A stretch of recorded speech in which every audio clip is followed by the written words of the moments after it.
All right, folks. Welcome back. Welcome back. It's your host, Delano of the FanWire Podcast. We had some technical difficulties with some freezing and all that stuff. So hopefully we'll get it right this time for y'all. So we got another great WNBA prospect to break down. We're talking about the legendary great play of a budding superstar. So I hope y'all ready because we're gonna get to it because we got some amazing things to talk about. And there's some possibilities if some things occur. All right, so now again I welcome y'all back. I hope y'all ready to talk because I'm ready to I hope y'all ready to listen because I'm ready to talk. All right, now again, we had some technical difficulties, so we had to redo this one. All right, now we're going to break down the real deal roster construction for the Washington Mystics and how this player fits. And we're diving into it with a big swing because we have a lot of prospects to get through for the 2026 class. So today, we're talking about Azzi Fudd, the DMV sniper. We're talking about the UConn champion, the elite shooter. But here's the real question. Is she sitting there at number 4 when it's time for the Mystics to run to the podium? Now, we don't know, but let's break it down because Azzi Fudd is something that's amazing. All right, so now let's talk about her college career and how she fits into the draft. All right, so Azzi Fudd is out of UConn. She's a Husky. She's 5'11". She's a shooting guard. She plays off the ball. She's a scoring weapon with secondary creation upside. For her career, she's averaged over 13 points a game while shooting 46% from the field, 40% from three, and 90% from the line. She's an effective super shooter. And she's a super senior. She's been in college basketball for 5 years.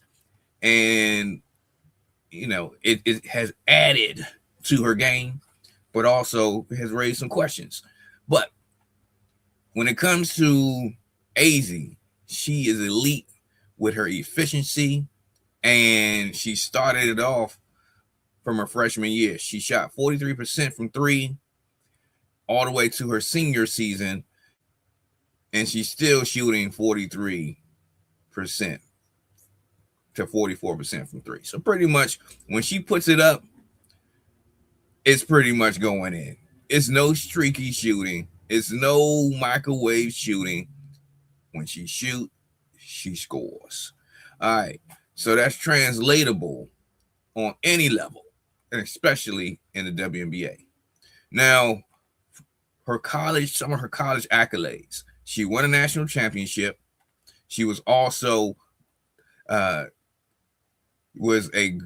MOP, the most outstanding player while playing in the championship. So she's used to playing in high pressure environments and situations, and she can produce, she can score, and she can play defense. So she showed all of those abilities without dominating the usage of the ball. You can only ask, that's what you want to ask for. Those are perfect combinations in a player. She reminds me of a guy out of Golden State, right? We're talking about a dynamic player here. So let's see here. So you're drafting a player who understands spacing, understands movement, and is cool under pressure in big game situations. Yeah. Who wouldn't want her? All right, so let's talk about the pros and cons if she's drafted to Washington. Because that's what we're here for. This is a Washington Mystic breakdown. However, this is still, if you're not a Washington Mystic fan, this is still good information to know because it helps you feel more confident in whoever you might be picking. But anyway, let's talk about Washington, what we're here for. All right, now, again, she is an immediate floor spacing upgrade. So let's be honest. Washington has struggled at times when creating efficient half-court offense. And Azzi Fudd instantly gives you a weak side gravity, relocation shooting, elite catch and shoot reliability, late clock shot making. She pretty much can bend and break defensive schemes all by herself, just being on the court. And that opens up lanes for Sonia Citron, Kiki Erfin, our dynamic duo of rookies from last year, and whoever is going to be the primary ball handler for the team. So she makes other players better without needing the ball for a whole 20 seconds. Perfect addition. Now, let's talk about her plug and play skill set. Again, she doesn't need a high usage. She doesn't need 25% of the usage. She doesn't need ISO sets to be able to get her opportunities to make buckets. She's constant on the ball, right?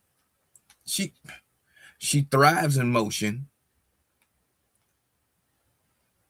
She drives and is perfect for a drive and kick system and perfect for two-side action spacing. This fits the modern WNBA system. So again, she doesn't need the ball a lot. She doesn't need ISO sets. And she doesn't need constant on-the-ball reps. I love it. Now, and let's talk about her big game mentality.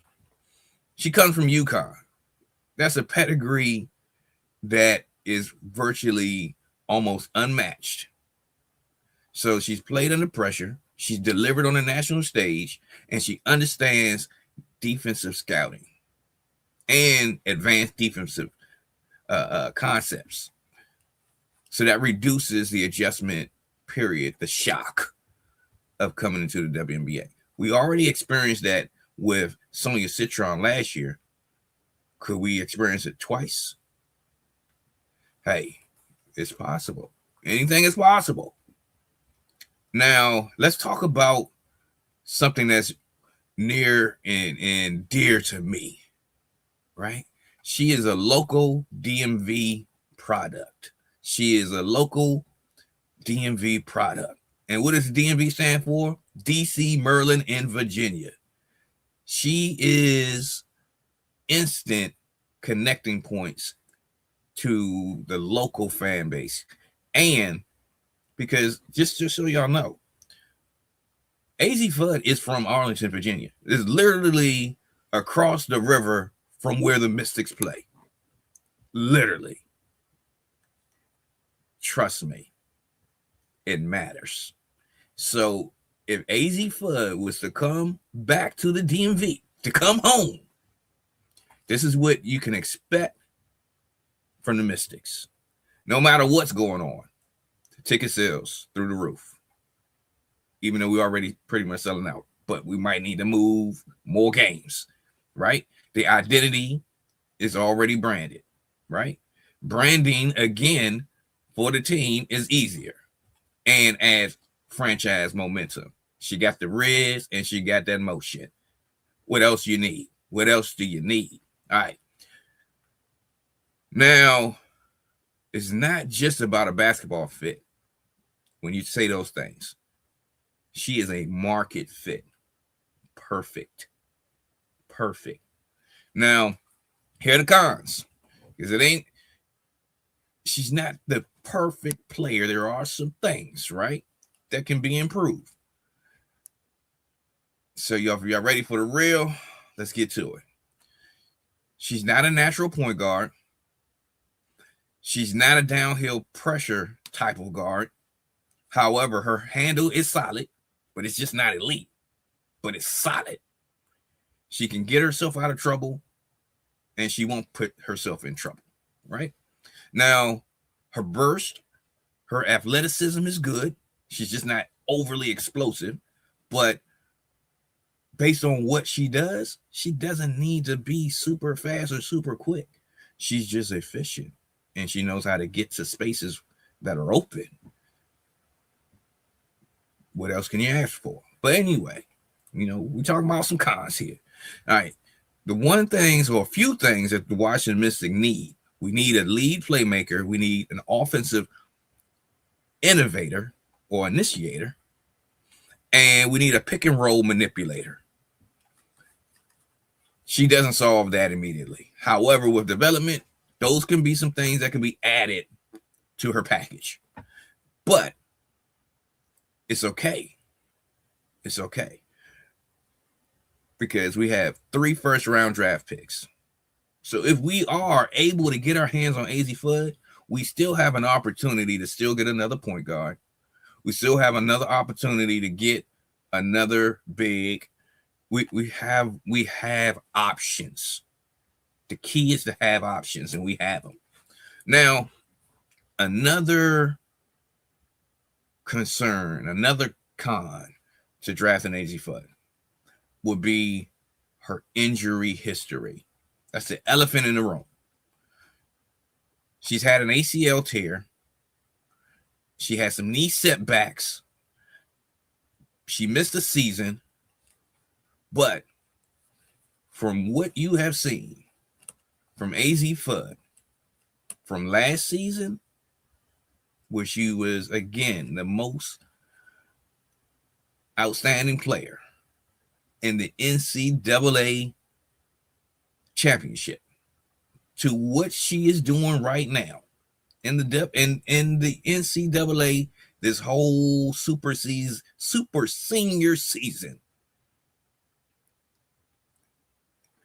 Whatever she has had with her knee and injuries, I believe that's a thing of the past. However, WNBA front offices, including Jamila Wideman, the general manager of our Washington Mystics, could absolutely hold that against her, right?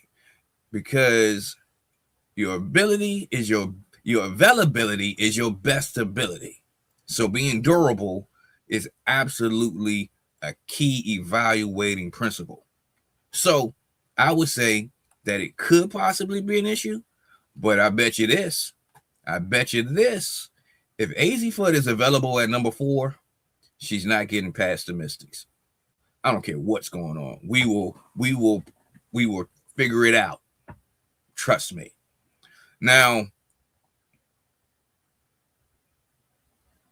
let's talk about her athleticism. That's where it could be some gaps at the pro level. We already said she has great size at being 5'11". However, she's not a lockdown defender. She's not an elite lateral athlete. And her vertical pop or her jump, she's not a vertical finisher. Let's just say that. Now, she definitely projects as a team defender, but not a stopper. But we don't need, we will want all of her attributes in the athletic ability and framework of a stopper, but all of her other attributes can outweigh that.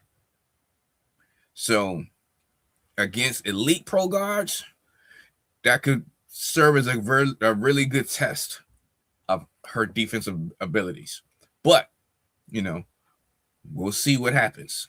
And how does she fit into the current Washington Mystic timeline? This is great. If Washington is currently rebuilding, which we are, guess what? She is a safe offensive building block. And if Washington is trying to accelerate it, guess what? She helps spacing and doesn't transform the offense with ball dominance. If Washington lacks a primary guard, guess what? we might need to consider drafting one first or directly thereafter. But there are definitely good point guard options. But again, if Azzi Fudd is there, I don't think there's another player that we should get. If Azzi Fudd is there, let's be honest. Now, how does she project into the WNBA? At the floor, at the bottom level of a career, we're talking about a high-level rotational shooter, shooting maybe averaging about 8 to 10 points a game, an efficient guard, a strong bench or low usage starter, right? That's the floor. That's the floor.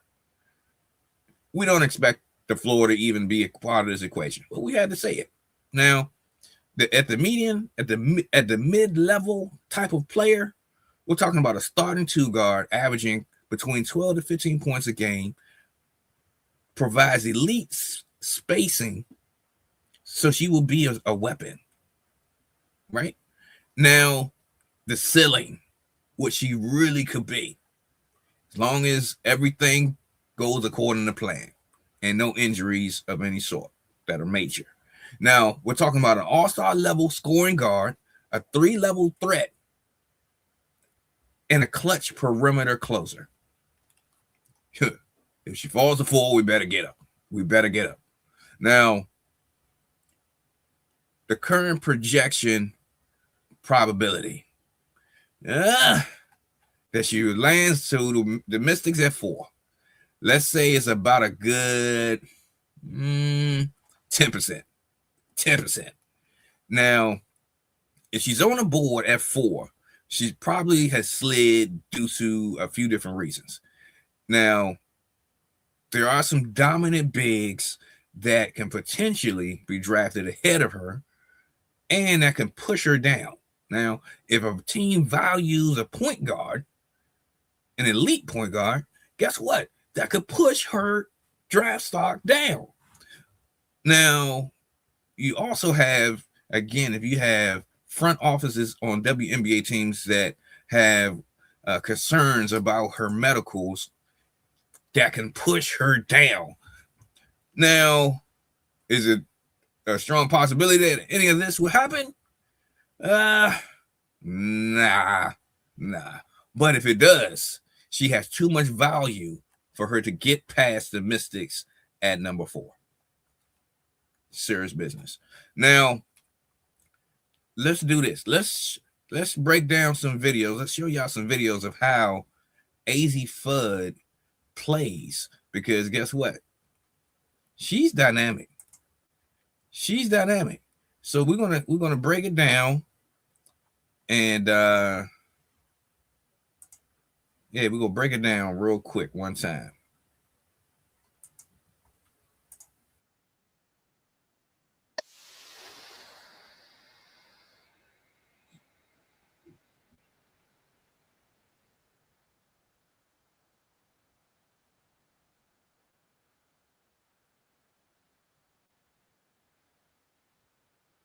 Easy work.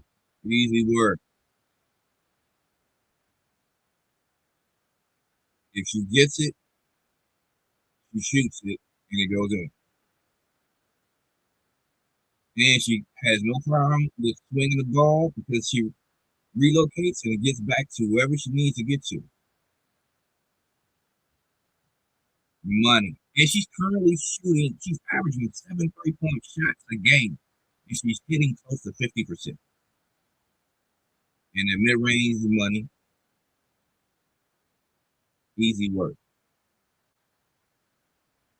Her balance of her shooting is legendary. She reminds you of Klay Thompson. And in transition, money.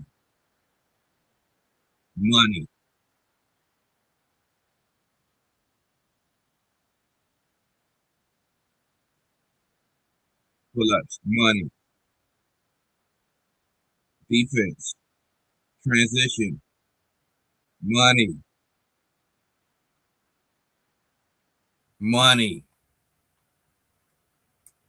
Yeah, easy money. So there is no reason in the world, if AZ is available at 4, why the Mystics should not get her. But real quick, before we show this last video, like this video. Like it. We appreciate it. Subscribe to the channel. Turn on the notifications. Because remember this, your help by liking the video helps us train the algorithm to get this Washington Mystic content out to the fans. We need you. We appreciate you. All right, so now this last video here, we're going to talk about her defense and how that factors in.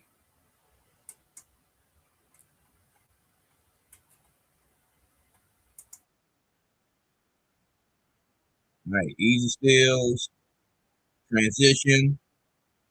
You notice, gets in trouble, gets it out, relocates, easy money. Again, defense. If she can't get it from the defense, gets out the way, gets it back, splash, mountain. Easy work. Easy work. So yeah. So I hope that there could be an instance where she's available to the Mystics because she instantly provides elite shooting, offensive efficiency. She is a stable piece to the culture that we're building. She's marketable to the local fan base. She just makes sense. She checks the boxes. And if you need a lead and initiator, if we need a defensive stopper, a high usage engine type of player, we might not be able to get that in Azzi Fudd. However, what we could do is get a foundational piece and add more pieces later. So, hey, I think she will be a great fit if she's available. So, Mystic fans that are watching, or just regular fans that are watching, if AZ is sitting at number 4, would you run to the podium on draft night to give the commissioner the card that has Azzi Fudd's name written on it? What would you do? Or should we prioritize playmaking or a big with number 4? Let me know. Drop it in the comments. Drop it in the comments. And of course, if y'all want more deep dive breakdowns, make sure that you like and subscribe to the channel. Turn on your notifications, because here at the FanWire Podcast, we drop new stuff all the time. All the time. So get ready, get ready, get ready. So again, Azzi Fudd is a shooting guard, 5'11", averaging 18 points a game this season, 3 assists, 2.6 rebounds, 2.5 steals, and is shooting 45% from 3. Yeah. So she can be a foundational piece for our franchise. She's not a player that chases the hype. She's a good piece.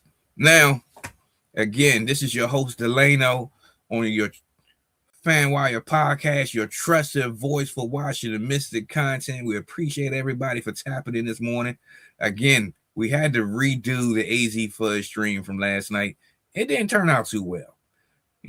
Technical difficulties. But I appreciate y'all for tapping in again, watching us again. And yeah, let me know how to go. Let me know if I'm having any more technical difficulties with the stream. I'm out of here. It's time to get to this work. I'm gone.